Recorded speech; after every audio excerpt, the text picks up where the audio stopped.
সন্তান এমন একটা মায়া ভালোবাসার জিনিস, মা হওয়ার পরে বুঝতে পেরেছি সন্তান যদি কোনো কিছু আবদার করে মা বাবা হিসেবে সেটা না বলতে পারি না। ছেলে যেহেতু কয়দিন ধরে বায়না ধরেছে বাইরে ঘুরতে যাবে, তাই ছেলের আবদার পূরণ করতে আজ আমরা বাইরে ঘুরতে যাব।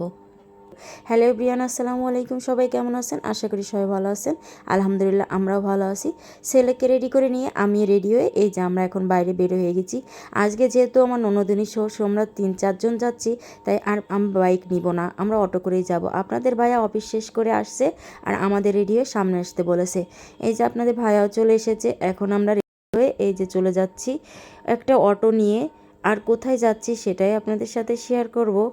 ছেলে যেহেতু বায়না ধরে আর ছেলের আবদার তো পূরণ করতেই হবে, তাই আমরা চলে এসেছি কেক স্ট্যান্ডে। আর এই কেক স্ট্যান্ডে যে কী কী খাবো সেটা অবশ্যই আপনাদের সাথে তো শেয়ার করতেই হবে। সন্তান এমন একটা মায়া ভালোবাসার জিনিস, একটা সময় পর নিজের মানুষের প্রতি আর কোনো মায়া ভালোবাসা থাকে না, তখন সমস্ত ভালোবাসা মায়া সন্তানের উপর চলে যায়। তখন নিজের ভালো লাগা জিনিসটাও তখন আর ভালো লাগে না। তখন সন্তানের কোন জিনিসটা ভালো লাগে, সন্তান কোনটা পছন্দ করে, সন্তানের আবদারগুলো কী কী আছে সেগুলো পূরণ করা নিয়েই মা বাবা সবসময় ব্যস্ত থাকে। হয়তো এটা মা বাবা সন্তানের প্রতি ভালোবাসা।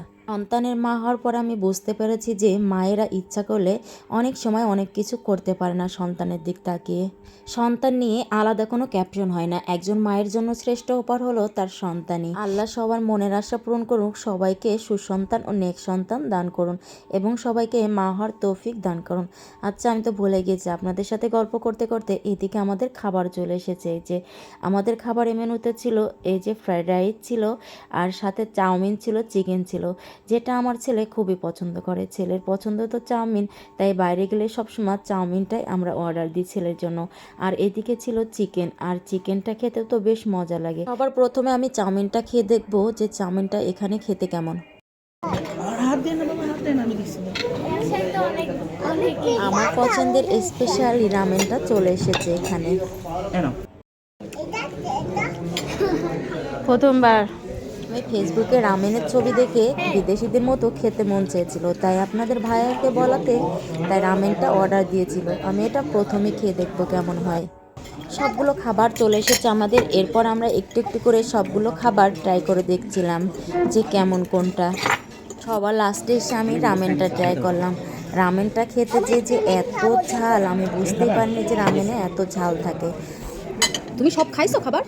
এত খাবার কে খাবে? এত সব আয়নার জন্য। তুমি ডিম খাবা? আচ্ছা ঠিক আছে, দাঁড়াও ডিম দিচ্ছি তুমি। আচ্ছা, যেহেতু রামেনের খুব ঝাল ছিল আর গরম ছিল, তাই আস্তে আস্তে সবাই আমরা একটু একটু করে খেয়েছি, কিন্তু ঝালের কারণে তেমন কেউ খেতে পারেনি, যে আমাদের অনেকটা বেঁচে গিয়েছে।